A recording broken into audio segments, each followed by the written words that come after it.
Hi, my name is Thais Gibson, and I'm the co-owner and creator of the Personal Development School. This is your daily breakthrough video, and in this video, we're going to talk about a whole bunch of different questions we have regarding dismissive avoidance, the relationship split up between different individuals dealing with the dismissive avoidant, and other attachment style and just interpersonal related questions that we have from inside of our community.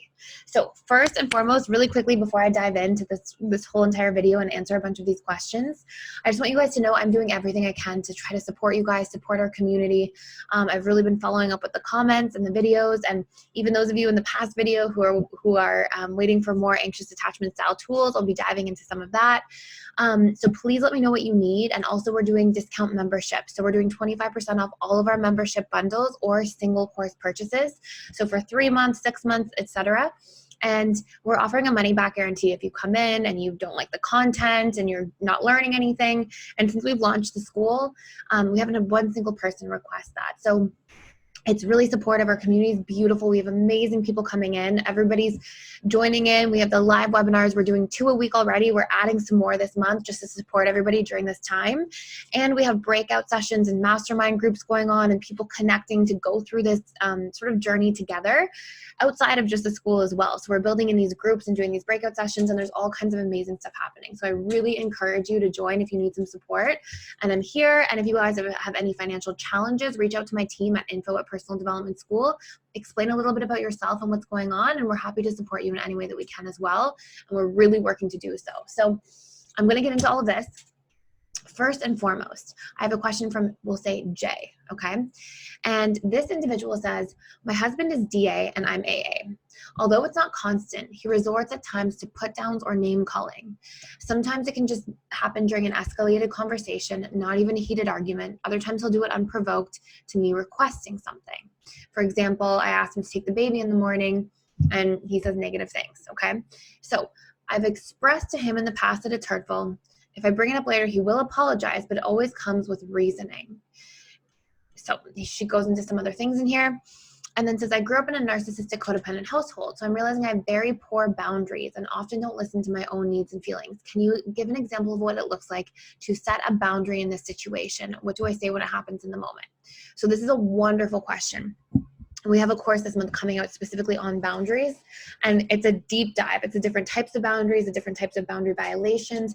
I would say boundaries are probably one of the top 5, if not 3 things that impact the overall health and well-being of a relationship. They are so extremely important. I'm going to be doing more content about boundaries in general. But one of the first things that we have to understand is a boundary is this expression of our feelings and needs. It's like this invisible line that exists around us that's really a joining with other people. It's letting people know when we express boundaries what our authentic truth is. It's like, this is okay for me and this is not okay. And it requires vulnerability. And one of the biggest reasons I see individuals struggling with boundaries is because at a deeper level, they're feeling afraid to vulnerably express their true selves. They don't feel like it's safe to have a boundary. You know, if you grew up in a narcissistic or codependent household, like this individual shares, then you might have been taught that your boundaries are supposed to be violated. That's how they get all the time, and that's what you're used to. And so you have this subconscious association built in for this is what love is. So here's what's really important. I'm not going to go into all the nitty gritty about the different types of boundaries and what type of boundary violation this is. I want to get really to the point for this question. And I'll do a separate video about all the details of boundaries. But the point here that I really want to highlight is that if somebody is if somebody's doing something and they're doing something that's rude and maybe verbally abusive or very uncomfortable for you, your boundary violation is going to be what your truth is. Your boundary, is going to be what your truth is. So if your truth is that this is completely inappropriate for me, you have to really take yourself into consideration and see what that is. If you're like, oh, I see that the person's just tired or upset, honestly, I think name calling is like a non-negotiable and should be in all cases. And hopefully that's a standard you can hold yourself in your relationship to. But what we first have to tune in, see what the truth is for us. Okay. So for example, what are the consequences to my relationship if this person keeps acting this way? How long will I go on like this before there's some kind of consequence that has to take place? And a consequence is not a punishment. It's what natural actions are going to show up for you as a result of what's happening. So even if you push it under the rug, you might be stepping back anyways. You might start protecting yourself more. And so what's really important to do is to start by identifying your boundary. And how you can do this is you can go, okay, what are the feelings I'm feeling and why am I feeling them? And once you've done that, you can dive a step deeper and go, what do I need in order to feel relief right now in this situation? And that's your boundary.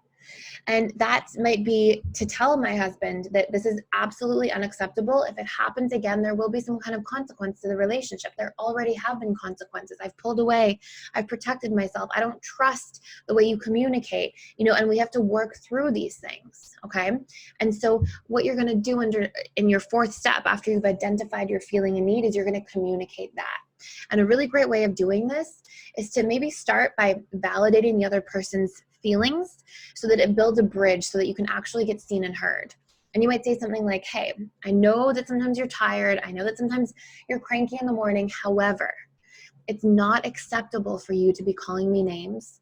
It makes me feel very inadequate in the relationship or really disconnected or whatever your version of the truth is. And if this happens again, I'm going to have to pull myself a step back and not as a threat, but just as a way to protect myself because it doesn't feel good. And then what I recommend is make sure you try to keep your tone in order, okay? There's a whole bunch of more information I can put in here about like step-by-step how to identify your boundaries, how to express boundaries. We have a framework that we use, but that's sort of like a high-level starter. And what I want to mention in here as well is that when we're trying to work through things in our romantic partnerships, it's also really important to try to understand the root cause of why it's happening on the other person's end and target that.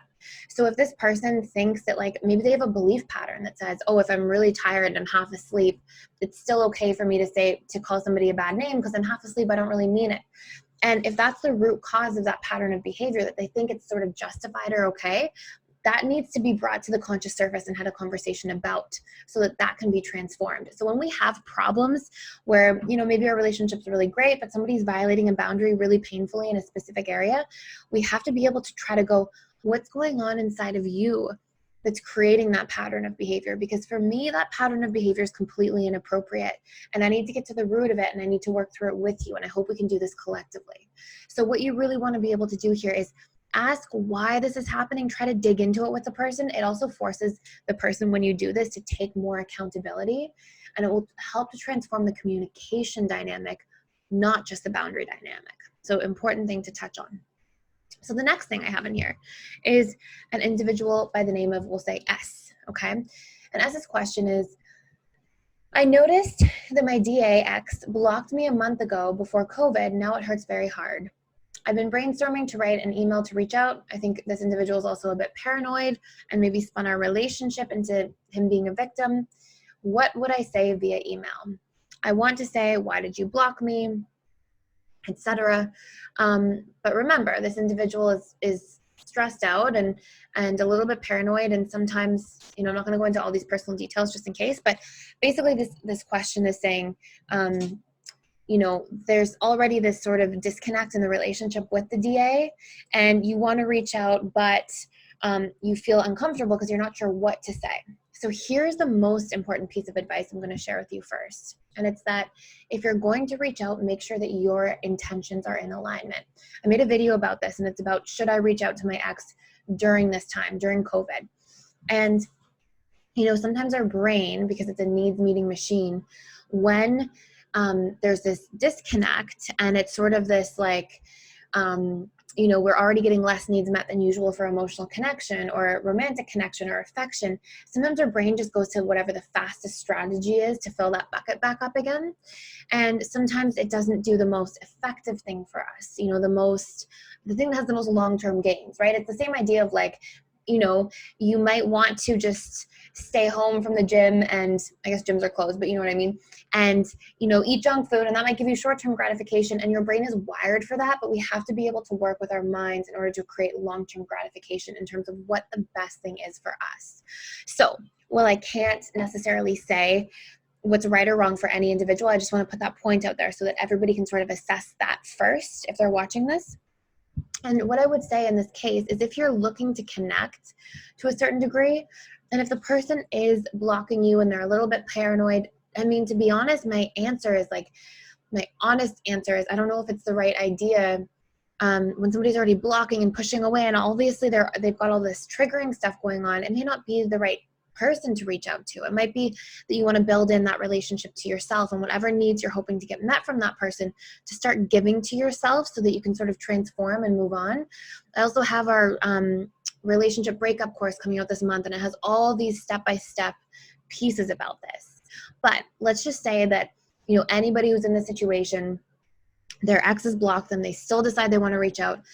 I would, number one, start by setting the intention. What is the intention that I want when I'm reaching out? Do I want to just have a friendship? Do I want to just check in and make sure the person's okay? And is this a fair boundary to me? Am I violating any part of myself by doing this? And then number two, I would make sure that the way you reach out lines up with what your intention is. So if the intention is just to check in, make sure it's lined up with that. Okay. And then number three, the best way, obviously, just in terms of like technique to connect to the dismissive avoidant that's calm, is to produce this sort of harmonious communication. So DAs really want the calm, they want the peace. That's so important to them. They want the ease, the flow. Any difficulty or drama they get really turned off by and run away from. So it might be, for example, that this individual, there was a miscommunication and they're really afraid of conflict and they couldn't take any type of conflict, and so they, you know, ran off and avoided. It could be so many different things. But I think in this case specifically, if there's any form of like wanting to reach out, and if you're very adamant about that, because my initial piece of advice would be an honest no, then if this is something you feel like you absolutely need to do, you've set your intentions, you're in alignment with them, then make sure that when you do reach out, it's just very light, it's very gentle to begin with, and I wouldn't dive too deep into anything at this point. You know, if there was some kind of contact earlier, it might have been different, but I think at this point, after time has passed, we always start very small in little tiny bits to try to rebuild any type of relationship, friendship or not, okay? So I hope that that's helpful. And the breakup course is coming out very soon, so stay tuned for that. So another question I have is from S. And this individual says, I have a couple questions inspired by my answer to the question in the compulsive people-pleasing webinar about how to get in touch more with myself as an FA-leaning dismissive while being around other people and also while alone. In regards to getting more in touch with myself, you mentioned meditation. I did want to ask you, what form of meditation do you recommend that is most useful for that, and specifically how to? So this is so then this individual goes on to share some of the meditation they're doing, and visualization and repetition plus emotion, so reprogramming tools after. That's amazing. Are there any do's or don'ts? Do you have any recommendations for how long or any tips? Okay, amazing question. So first and foremost, I would say meditation isn't my area of expertise. I'm definitely a huge practitioner of meditation. I meditate twice a day, every day, and I'm a huge fan of meditation, but I have no formal training in it the way I do with like all these other things that we discuss on this channel. So I'm going to share with you from like a person-to-person perspective around meditation, and I also want you guys to know we're bringing in a meditation expert, actually 2 of them, this month to do sort of an informal course training. We're going to have a formal course, but because of COVID, we weren't able to connect face-to-face to film it. So we're going to be doing some stuff webinar format and putting it inside the school regarding meditation, but with some amazing, a meditation and a breathwork teacher. So what you should know first and foremost is that the intention of meditation is going to count for everything. And if your intention behind meditation is to get more in touch with yourself, I would say the best thing you can do is meditate in silence and observe yourself as that time passes. And it's not easy. It's probably going to be one of the more challenging types of meditation, but you can do it in different ways. You can do sort of a Vipassana meditation where you observe your body and your body sensations, almost like a body scan. Or you can also do just breathing meditations, observe your breath, stay focused in that present moment. What I like to do as a person is try to focus on a noise. I'm very auditory, so I listen to the sound of a fan, and I just try to really like stay one, you know, there's a Buddhist thing called one-pointedness, and it's like, can you stay with your attention focused on one thing, your breathing, one sound, the fan, whatever it is, for a sustained period of time. And when your thoughts come in and try to sort of distract you and take you in a different direction, can you return your attention to that one thing you're trying to focus on? And it's a great way for building focus, but it's also a great way to start recognizing the patterns of thoughts that come up for you, because a lot of those patterns will be things that are unresolved, will pop up, sort of situations that you're ruminating about, and it's going to show you parts of yourself that need some love and some connection. And then most importantly here, in terms of the original question, the compulsive people pleasing, one of the biggest things you can do to transform compulsive people pleasing is learn to be taking yourself into consideration whenever you make decisions. So how can I start being with myself and my feelings and needs while I'm in interaction with others?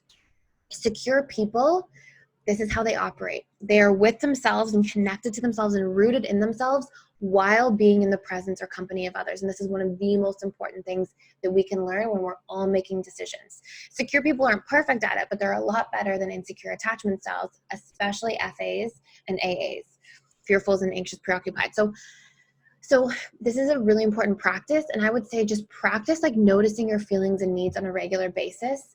Maybe journaling about them. There's a whole bunch of workbooks to do with different feelings and needs exercises in the school. So I would journal about these things, see what comes up for you in terms of your feelings and needs throughout the day. And then once you start to notice the patterns and you're getting your conscious mind on board with some of these subconscious patterns that are emerging, a great activity is then when you go to communicate with people, interact, try to check in. Okay, what am I feeling and what am I needing while in these interactions? Sometimes you'll have this need to, leave an event at a certain time and you repress it, and we want to start getting in touch with those things. Sometimes you'll just have a natural need to set a boundary. And I would also advise, like, the more you learn about boundaries and the boundary work process and the different types of boundaries we have, this will be very important as well. And so for those of you who are watching this, some of the different types of boundaries we have are our time boundaries, our physical boundaries, our mental, emotional boundaries, like our thoughts, opinions, and ideas mentally, and then also like our emotions, what emotions we take on from others and make ours and feel responsible for, or where we actually recognize where we end and another person begins. And so we've got those types of boundaries. We also have obviously our sexual boundaries and our material boundaries, like our finances, our clothes, our home, our belongings.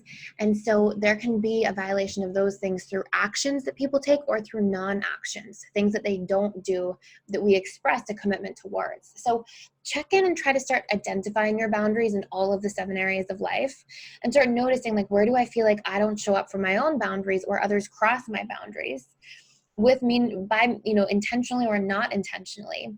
And then start creating strategies to set those boundaries ahead of time. And that will also bring you into a more conscious relationship with the people around you, just knowing what your boundaries are and being intentional and aware about them, so that if something is crossed, your feelings and needs in real time and you can express them. So there's a whole bunch more I could say about that as well, but I hope that this has been useful for everybody so far, and thank you for submitting these amazing questions, you guys, and I will see you in the next video.